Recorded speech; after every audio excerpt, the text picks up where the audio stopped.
What makes Stardew Valley unique? There's never been such a niche genre quite like the farm simulator. Very few series have attempted the genre, and of those, Harvest Moon has always stood proudly on top. But then, in February 2016, a small indie title called Stardew Valley took the world by storm. Developed by Eric Barone, aka Concerned Ape, and published by Chucklefish Games, Stardew Valley was just a PC game, but later found itself ported to the PS4, Xbox One, and soon the Nintendo Switch. It was also nominated for Best Indie Game of 2016 and even Best PC Game.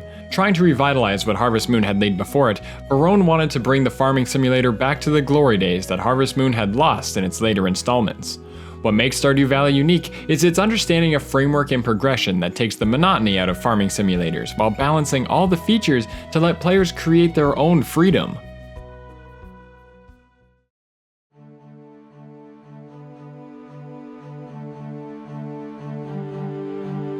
As to be expected, the biggest part of Stardew Valley is the farming. However, when the player starts the game and arrive at their farm, they are met with a disastrous mess. But not all is for naught, as the town carpenter Robin tells the player that even though the farm is a mess, the soil is rich and ripe for farming. So as the player begins to clear their land, they are met with one of the game's biggest features, exhaustion. Although not revolutionary, the fact that the player was left with a large mess to clean up, they are taught that they can't work on the farm rigorously every day. So with nothing better to do, players are directed into town in order to meet the townsfolk.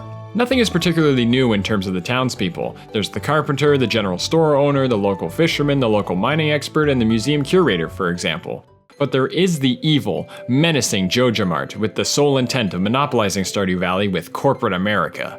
Although the game on the surface holds so many ties to Harvest Moon's beginnings, Joja Mart's existence and relevance to the player and the townspeople adds a narrative to a genre that usually lacks such depth. When meeting the townsfolk and just learning of all the locales, when something antagonistic is added to the mix, the game remains lighthearted, but yet impactful and relatable. The entire reason the player goes to Stardew Valley is to escape the boring life of an office worker, at none other than the Joja head office. The game holds on to all the favorite features of the genre. Marriage, a realistic town and townspeople, lots of side plots that take players away from the farm, but Stardew Valley also masters and blends this all with the core component of the game, the farming.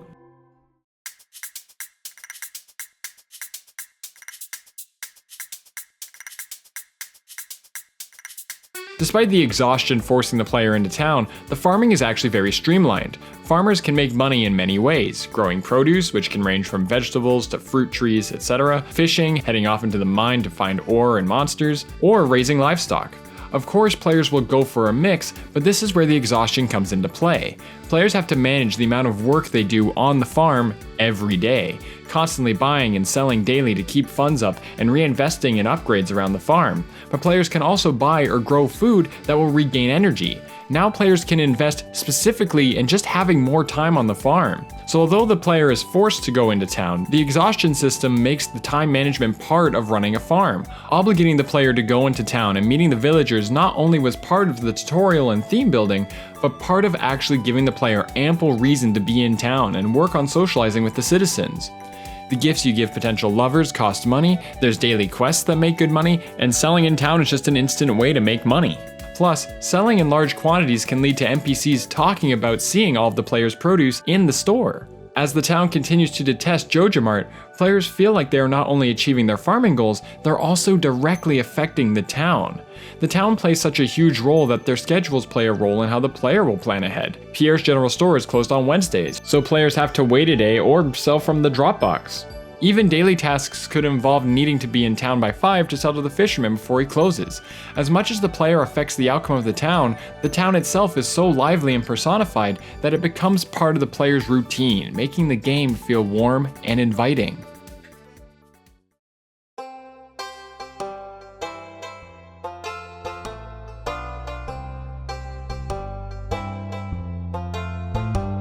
The experience is tailored to the player.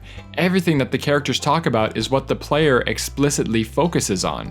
Whether it's the produce they grow, where they like to make money, or who they decide to marry, the player's unique decisions make the town feel unique and personalized. What's crazy is none of these features alone are new to the genre. All these ideas of forcing the player to go into town, manage time, get married, or purchasing upgrades to be more efficient, Stardew Valley brought out the best of these features. From a wide variety of farming options, many eligible bachelors and bachelorettes, and many side quests to explore. It's a beautiful balance and integration of these features as they directly affect one another. Although none of the features are inherently revolutionary, it just goes to show that a game that makes the best of everything laid before it can be a beautiful game that outshines all the competitors.